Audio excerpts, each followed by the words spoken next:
नमस्कार, आप देख रहे हैं इंडिया वॉइस। मैं हूं आपके साथ जूही सिंह। बुलेटिन की शुरुआत करते हैं। छत्तीसगढ़ दौरे पर सीएम योगी आदित्यनाथ आज कई जनसभाओं को संबोधित करेंगे। सीएम 9 विधानसभाओं में 8 जनसभाएं, 4 रोड शो करेंगे।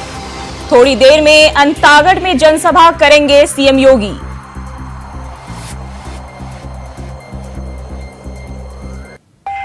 तो आज 9 विधानसभा में जो है सीएम योगी का जनसभा है और छत्तीसगढ़ दौरे पर मुख्यमंत्री योगी आदित्यनाथ है। डोंगरगांव के लिए वो रवाना होंगे। कई जनसभाओं को आज मुख्यमंत्री योगी आदित्यनाथ जो है संबोधित करेंगे। 4 रोड शो भी इस दौरान वो करने वाले हैं।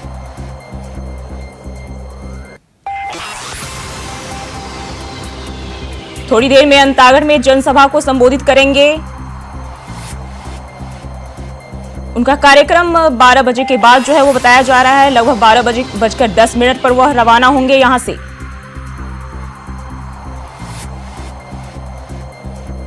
डोंगरगांव में भी आम सभा को संबोधित करेंगे, जहां वो चुनावी हुंकार भरेंगे। दोपहर 2 बजे पंडरिया जाएंगे मुख्यमंत्री योगी आदित्यनाथ।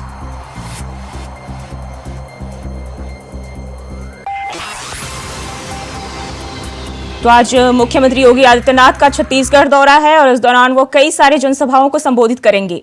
चुनाव के लिहाज से दौरा बेहद अहम माना जा रहा है। मुख्यमंत्री आज अपने छत्तीसगढ़ दौरे पे है, जहां वह 8 जनसभाएं करेंगे, 4 रोड शो भी करेंगे।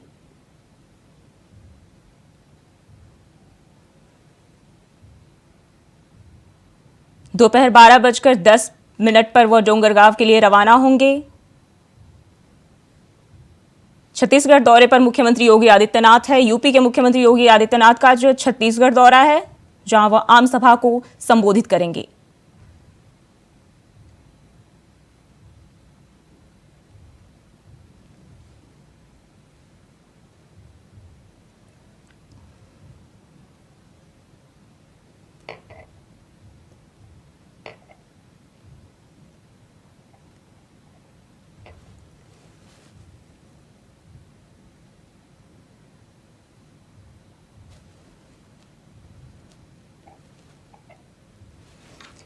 और इसी खबर पर ज्यादा जानकारी के साथ जुड़ गए प्रियम पाठक लाइव। प्रियम, आज मुख्यमंत्री योगी आदित्यनाथ का छत्तीसगढ़ दौरा है, क्या कुछ खास होने वाला है इस दौरान?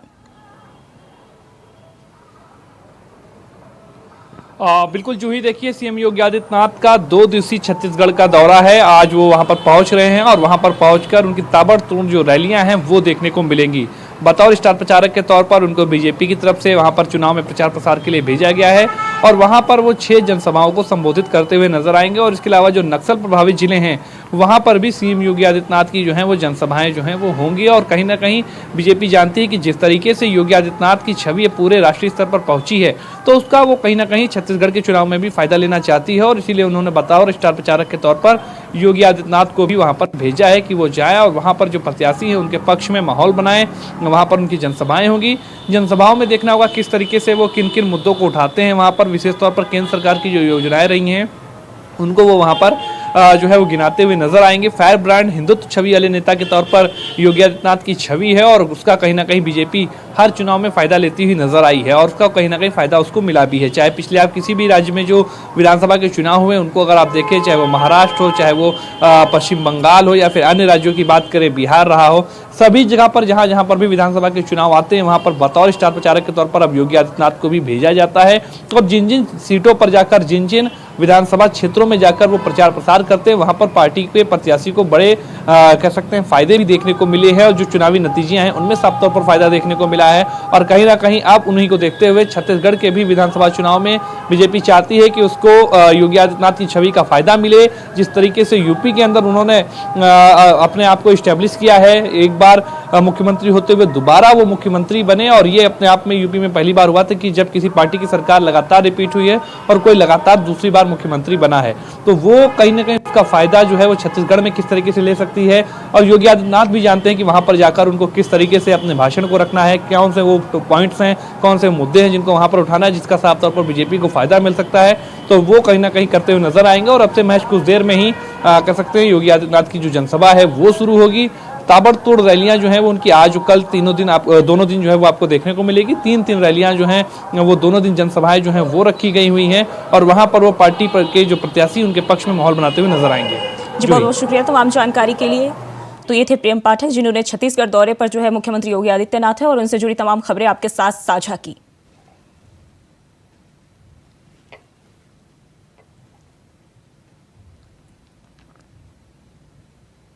खबरों में बढ़ते आगे, ईडी ने शुक्रवार को दावा किया कि उसने पैसे का लेन देन करने वाले एक व्यक्ति का बयान दर्ज किया है जिसने आरोप लगाया है कि महादेव सट्टेबाजी ऐप के प्रवर्तक छत्तीसगढ़ के मुख्यमंत्री भूपेश बघेल को अब तक 508 करोड़ रुपए का भुगतान कर चुके हैं। ईडी के इस दावे के बाद केंद्रीय मंत्री स्मृति ईरानी ने छत्तीसगढ़ के सीएम बघेल और कांग्रेस पार्टी पर बड़े सवाल खड़े किए हैं। बीजेपी नेता ने सवाल किया है कि क्या यह सच है कि असीम दास ने शुभम सोनी को रायपुर जाकर भूपेश बघेल को चुनाव खर्च के रूप में पैसे देने का आदेश दिया था, और क्या कुछ कहा स्मृति ईरानी ने, आइए आपको सुनवाते हैं।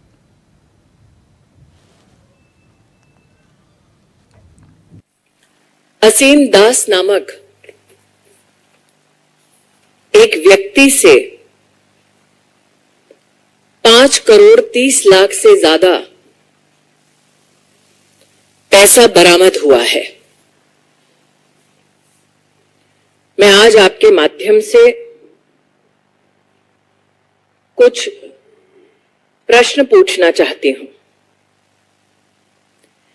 क्या यह सत्य है कि कांग्रेस के नेताओं को छत्तीसगढ़ में शुभम सोनी के माध्यम से असीम दास पैसा पहुंचाते थे? क्या यह सत्य है कि शुभम सोनी के माध्यम से एक वॉइस मैसेज के माध्यम से असीम दास को यह आदेश दिया गया कि वो रायपुर जाएं और बघेल को चुनाव के खर्चे के लिए पैसा दे? क्या यह सत्य है कि 2 नवंबर होटल ट्राइटन में असीम दास से सर्च में पैसा बरामद हुआ? क्या यह सत्य है कि अलग अलग बैंक अकाउंटों से 15 crore 50 lakh prevention of money laundering act के तहत फ्रीज किया गया?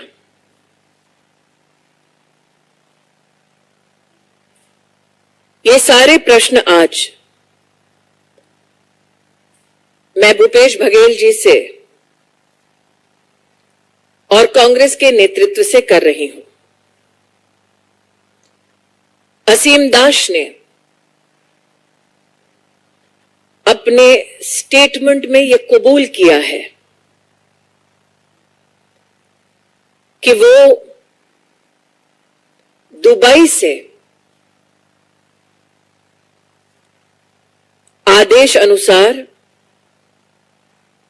रायपुर आए। उनको आदेश ये हुआ था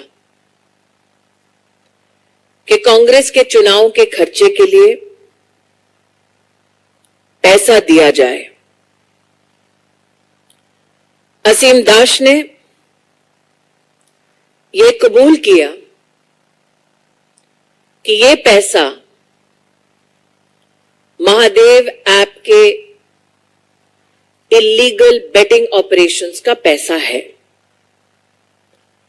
असीम दास ने कबूल किया कि शुभम सोनी महादेव ऑनलाइन बुक के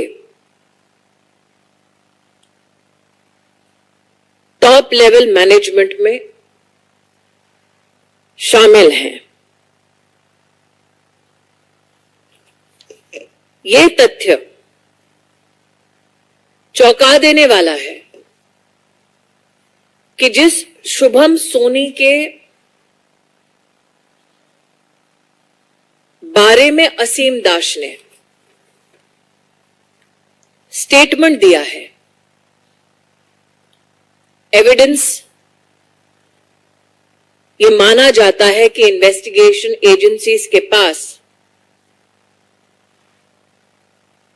शुभम सोनी की आवाज में भी उपलब्ध है। शुभम सोनी ने अपने एक लिखित बयान में यह कहा है कि अब तक महादेव ऐप के प्रमोटर्स ने छत्तीसगढ़ के मुख्यमंत्री भूपेश बघेल को 508 करोड़ रुपया रिश्वत दी है, लेकिन ये एकमात्र ऐसा एडमिशन नहीं है।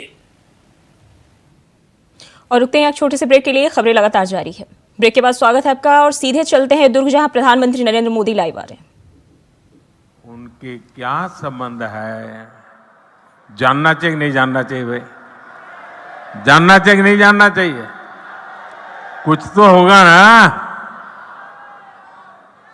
आखिर क्यों ये पैसा पकड़े जाने के बाद यहां के मुख्यमंत्री बौखला गए हैं, मैदान में उतर आए हैं? और मैंने तो सुना है कि नेता यहां के दबी जबान में हमारे यहां मैसेज पहुंचा रहे हैं, हम भी देख लेंगे, हम भी तुम्हारे यहां कहीं पैसे रखवा दे करके पुलिस भेज देंगे। ये धमकियां किसको दे रहे हो?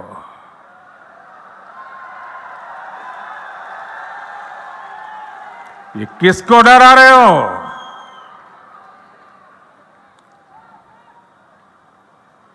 ये जनता है, सब कुछ जानती है।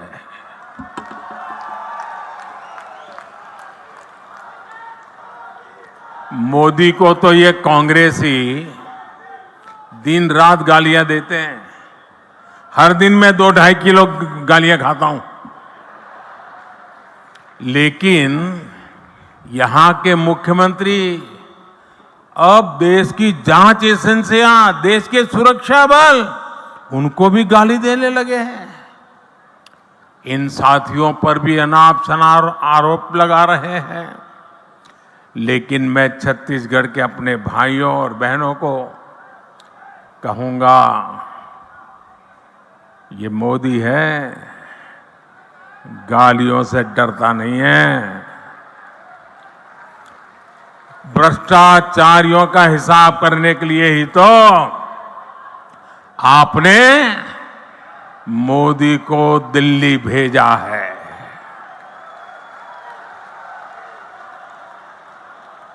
जिन्होंने छत्तीसगढ़ के गरीब को लूटा है, उस पर कार्रवाई होके रहेगी, उससे पाई पाई का हिसाब लिया जाएगा।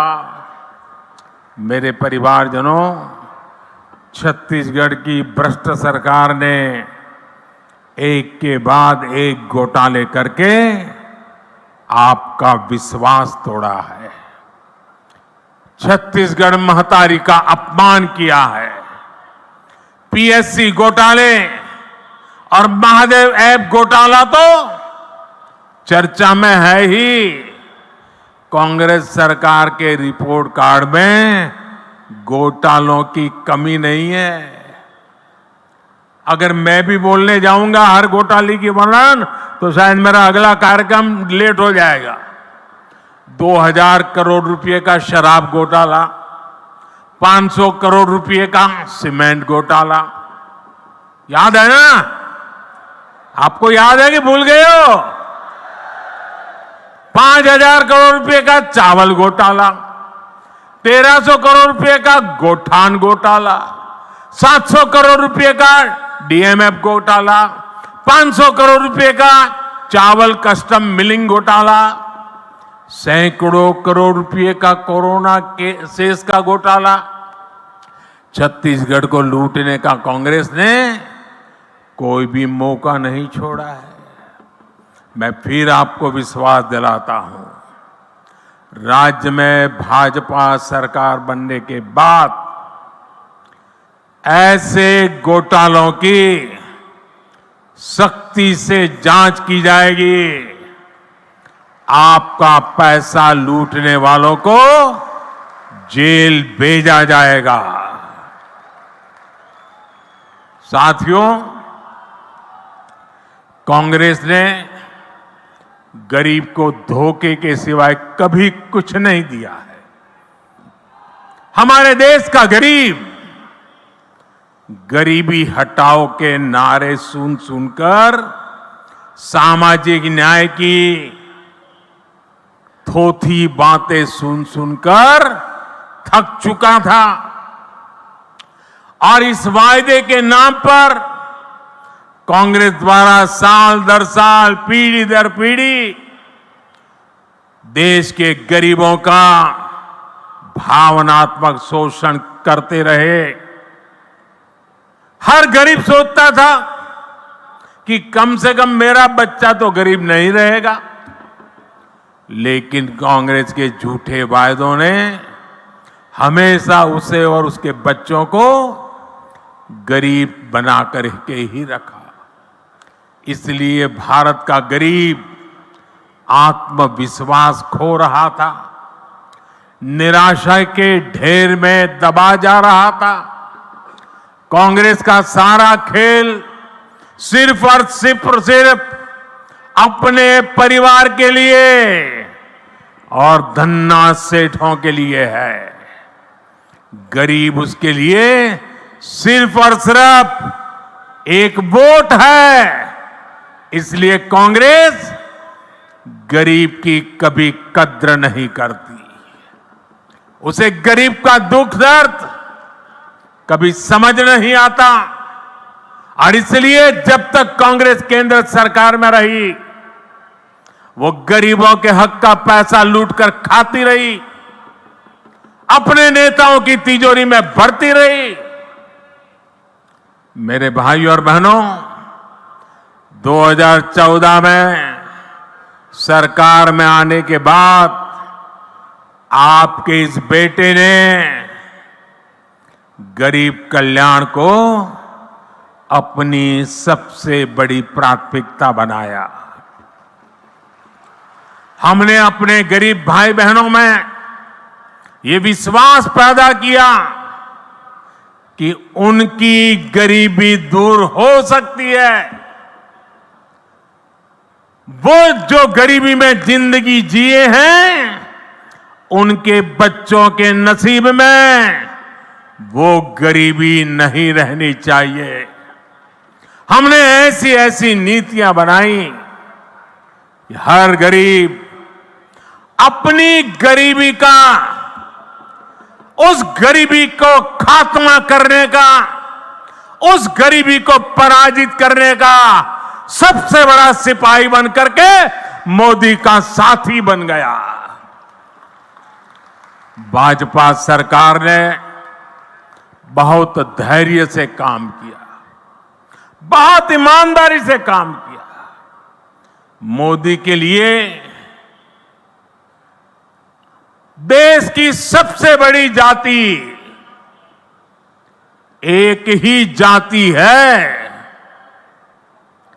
और मोदी का ये बार बार कहना कि अगर मेरे देश में सबसे बड़ी जाति कोई है तो एक ही है, वो जाति है गरीब। जो गरीब है, ये मोदी उसका सेवक है, मोदी उसका भाई है, मोदी उसका बेटा है। भाजपा सरकार ने जो नीतियां बनाई, उससे आज देश में गरीबी कम हो रही है। हमारे सेवा काल में सिर्फ 5 साल में ही 13.5 करोड़ से ज्यादा लोग गरीबी से बाहर आए हैं। जो गरीबी से बाहर निकले हैं, तो वह प्रधानमंत्री नरेंद्र मोदी को दुर्ग से सुन रहे थे, जहां उन्होंने भूपेश सरकार पर जमकर हमला बोला है। बढ़ते अगली खबर की ओर, जल जीवन मिशन का लाभ यूपी के हर एक घर तक पहुंच रहा है। योगी सरकार की तत्परता और कर्मनिष्ठा के कारण प्रदेश के हर वर्ग को लाभ मिल रहा है। हम आपको औरैया लेकर चलते हैं, जहां के लोगों को योजना का लाभ मिल रहा है और लोग खुशी से सीएम योगी सरकार का आभार जता रहे हैं। यूपी में जल जीवन मिशन के तहत तेजी से काम हो रहा है। लोगों के घरों तक शुद्ध पेयजल पहुंचाने के लिए प्रतिबद्ध यूपी की योगी आदित्यनाथ सरकार जी जान से काम कर रही है, जिस कारण लोगों को घरों में नल के जरिए शुद्ध पेयजल मिल रहा है। योजना के तहत औरैया में भी लोगों को लाभ मिल रहा है और लोग सरकार की इस योजना की जमकर तारीफ कर रहे हैं। सीएम योगी आदित्यनाथ का आभार जता रहे हैं। आपको बता दें, औरैया में योजना के तहत पानी की टंकी बनाई गई है, जिसमें लोगों को इस योजना का लाभ मिल रहा है। लोगों की माने तो पहले उनको पानी के लिए भटकना पड़ता था, लेकिन सरकार की इस योजना के कारण अब उनको घर बैठे सुबह शाम शुद्ध पेयजल मिल रहा है। दोनों टाइम नल आते हैं, सुबह शाम अच्छा पानी निकलता है। जानवर ना आते हैं, बच्चे ना आते हैं, सभी लोग पीते हैं। बहुत अच्छी सरकार है ये। सरकार यही सरकार होनी चाहिए। बहुत लाभ मिल रहा है। क्या क्या लाभ मिलने से? भैंसों को नहलाते, बच्चों को नहलाते और पानी पीते भी हैं। अच्छा लगता है पानी पीने के लिए। हर चीज़ का लाभ है। योगी मोदी जो कर रहा है वो अच्छा कर रहा है। हमको इससे 100 में 100% लाभ मिलता है, क्योंकि सुबह और शाम टाइम टू टाइम पेयजल प्राप्त होता है और हमारी मवेशी को भी आराम है। और योगी जी को और माननीय प्रधानमंत्री जी नरेंद्र जी को बहुत बहुत मैं बधाई और शुभकामनाएं देता हूं। हम लोगों को लाभ बहुत मिलेगा। पहले हम लोग 100 मीटर की जो बोरिंग होती है इंडिया में हैंडपंप पानी पीते, वो पानी दूषित था। आज ये प्रधानमंत्री जी की योजना है और माननीय योगी जी की योजना है, और इसका पानी जो 700 मीटर की और नीचे और पानी हमको शुद्ध पानी मिलेगा। इससे आने वाला जो जीवन होगा हमारे बच्चों को, वो बीमार नहीं होंगे। बहरहाल योगी सरकार जी जान से प्रदेशवासियों को योजना का लाभ देने में जुटी है। सीएम योगी की कर्मठता की वजह से आज प्रदेश के हर वर्ग तक योजना का लाभ पहुंच रहा है। हर योजना का लाभ लेकर लोग खुशी से झूम रहे हैं और सरकार का आभार जता रहे हैं।